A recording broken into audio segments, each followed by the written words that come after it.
Hai, apa kabar semuanya? Semoga kabar Anda baik-baik saja. Terima kasih karena sudah memberikan support dan juga kesetiaan Anda untuk membangun channel Codot Film. Yuk kita lanjutkan alur ceritanya, sambil siapin kopi dan cemilan, setting suara volume full. Gasken, Seong Jinwoo tidak melambat untuk apa yang dia katakan. Jadi, tanyanya. Apakah kamu ingin mencoba bernegosiasi mulai sekarang? Jika kamu bisa bernegosiasi dengan baik, mungkin aku akan memberimu kartu akses seperti keluarga kita. Jika aku lebih lemah darimu, apakah kamu masih mau berbicara denganku? Cheng Jinwoo memotongnya. Ashil terdiam. Manusia membobol kastil tempat iblis tinggal tanpa diundang, dan berani meminta sesuatu? Tidak akan membiarkannya pergi hidup-hidup. Begitulah adanya. Cheng Jinwoo tertawa. Apakah itu monster atau monster? Ini adalah hubungan antara mereka dan manusia. 039, 039. Seong Jinwoo juga setuju dengan hal ini. Selain itu, Jinwoo, yang sangat membutuhkan izin dan peningkatan, tidak memiliki ide sedikit pun untuk menyerah. 039, dia menyipitkan mata ke arah Aisier. Dia sangat terkejut bahwa Aisier telah diam dan tertekan sejak tadi. Bukankah bagus kalau keluarga lain dimusnahkan? Apa? Bukankah kamu mengatakan bahwa keluarga iblis sering memperebutkan peringkat? Quote, itu benar, tapi sisanya adalah wilayah keluarga bangsawan berpangkat tinggi. Jika dia gagal dalam strategi, kemarahan para bangsawan senior secara alami akan menyebar ke dirinya dan keluarganya. Aisier mengkhawatirkan hal ini. Aku akan membiarkan keluarga Ladis datang lebih dulu, kata Cheng Jinwoo. Quote, keluarga kami adalah Radile. Aisier dengan hati-hati menghitung di dalam hatinya. Segera menuju puncak. Pada akhirnya, bisakah satu manusia mengalahkan semua keluarga bangsawan berpangkat tinggi? Lupakan saja, tidak apa-apa. 039. Karena Anda bertanggung jawab untuk memimpin, maka pimpin dengan baik, jika tidak, apalagi yang bisa Anda lakukan? Aisier berhenti berpikir. 039. Hei, 039. Tapi dia masih punya pertanyaan untuk ditanyakan. Itu, Cheng Jinwoo tuanku. Hah? Cheng Jinwoo balas menatapnya. Untuk beberapa alasan, sejak dia menggulingkan keluarga iblis satu persatu, dia takut untuk melihatnya, jadi Aisier memusatkan perhatian pada jari kakinya dan bertanya. Mengapa kamu membiarkan keluarga kita pergi? Keluarga Radile bukan tandingan pria ini.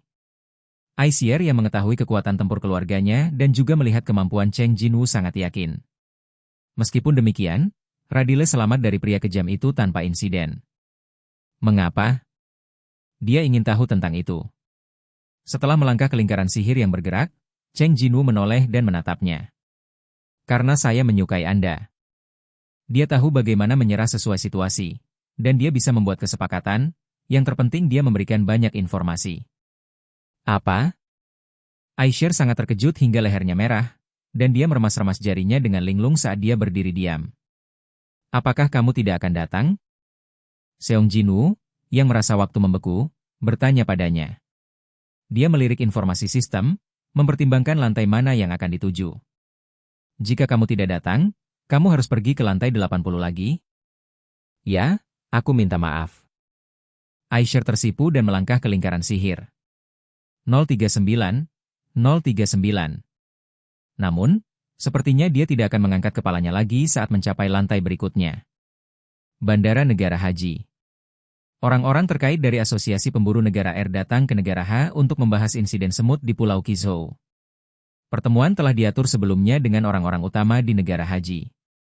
Ketua Shigeo Matsumoto dari Asosiasi Pemburu Negara R, dan Ryuji Goto, pemburu kelas S yang dikenal sebagai orang nomor 1 di Negara R, memasuki bandara bersama. Entah kenapa, suasana di bandara agak kacau, Matsumoto melihat sekeliling. Apa yang terjadi? Ada orang kuat di dekat sini. Apakah itu lebih kuat darimu?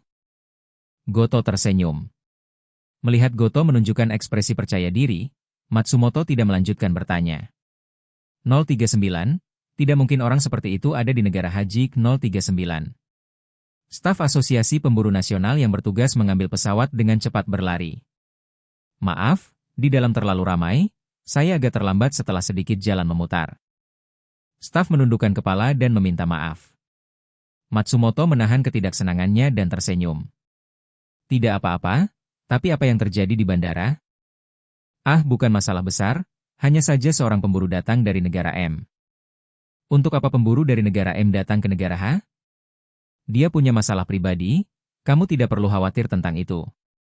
Berpikir bahwa Presiden Matsumoto khawatir penjara bawah tanah lepas kendali, staf mencoba yang terbaik untuk menjelaskan dan mencoba meyakinkan Presiden Matsumoto. Tapi ekspresi Matsumoto masih suram. Pemburu negara M seharusnya tidak ada hubungannya dengan kejadian ini, kan? Mata Goto telah melihat ke arah orang-orang yang ramai sejak tadi. Pemburu negara M mungkin ada di sana. Matsumoto memeriksa waktu. Jika Anda ingin menghadiri rapat tepat waktu, Anda akan sedikit gugup untuk memulainya sekarang. Ayo pergi, kata Matsumoto. Bab 106 tidak bisa menunggu lagi. Ketua Gogan RI dan Ketua Matsumoto saling memandang. Dipimpin oleh dua orang-orang yang relevan dari Asosiasi H dan R serta staf dari berbagai departemen ditempatkan dalam dua baris panjang. Lagi pula, situasinya serius, dan pertemuan berlangsung sangat cepat. Bagaimana kalau membangun tim pemogokan Hajin dari pemburu top? Proposal luar biasa yang diajukan oleh Ketua Matsumoto membuat semua orang yang relevan di negara H terlihat terkejut. Saya pikir pertemuan ini pasti membahas bagaimana mengkompensasi kerugian negara. Tetapi negara R benar-benar menemukan solusi untuk masalah tersebut terlebih dahulu? Apakah kue ini ada di langit? Setelah kejutan singkat, wajah para peserta dari negara H tiba-tiba menjadi jelas. Tapi hanya satu orang. Gao Jianli menatap Presiden Matsumoto dengan tajam. Maksudmu membentuk tim penyerang gabungan untuk menyerang markas semut? Kuat? Ya. Saya tahu bahwa pemburu teratas di negara R sangat bagus, tetapi akan terlalu berbahaya untuk langsung menyerang Pulau Kizou. Dibandingkan dengan kampanye pengepungan dan penindasan negara H yang gagal 2 tahun lalu, jumlah musuh telah berlipat ganda beberapa kali. Presiden Matsumoto menunjukkan senyum yang sedikit sinis. Akan berbahaya untuk langsung masuk ke base camp mereka tanpa perencanaan apapun. Apakah Anda punya ide bagus? Politisi negara H, yang sangat tertarik dengan ekspresi murah hati negara untuk memberikan bantuan, bertanya dengan gembira. Ya. Jawaban kedua Presiden Matsumoto menarik perhatian semua orang yang hadir, dan dia terus berbicara setelah jeda singkat. Tentu saja. Dia memberi isyarat, dan segera, materi yang disiapkan sesuai dengan jumlah orang disajikan kepada peserta negara haji. Quote, ini hasil pengamatan kami terhadap semut. Sementara personel dari negara H melihat-lihat materi, Ketua Matsumoto perlahan mulai menjelaskan. Meskipun kekuatan semut sebanding dengan pemburu tingkat tinggi, mereka juga memiliki kelemahan, yaitu umur panjang. Semut hanya hidup selama 1 tahun. Artinya, selama kita menyingkirkan ratu, semut di Pulau Kizou akan menghilang secara alami dalam setahun. Personil dari negara H yang dengan hati-hati membaca dokumen itu mengangguk satu demi satu. Yang utama adalah menyingkirkan ratu semut.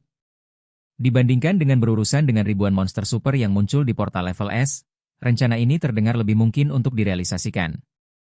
Namun, mata Gao Jianli sangat dingin. 039. Omong kosong, 039. Gao Jianli tahu betul bahwa sulitnya menyingkirkan ratu semut sama dengan menyingkirkan ribuan monster super. Apakah kamu tidak tahu bahwa semut akan mengatakan hal seperti itu demi ratu mereka? Ketua Matsumoto menertawakan pertanyaan Ketua Gao Jianli. Ya, jika kamu ingin menyingkirkan ratu, kamu harus terlebih dahulu menerobos garis pertahanan ribuan semut. 039. Apa yang dia pikirkan? 039. Gao Jianli sangat terkejut dengan sikap santai Presiden Matsumoto. Matsumoto mengangkat sudut mulutnya. Oke guys, jangan lupa like, comment, share, and subscribe di channel Codot Film. See you next video. Peace out and bye-bye.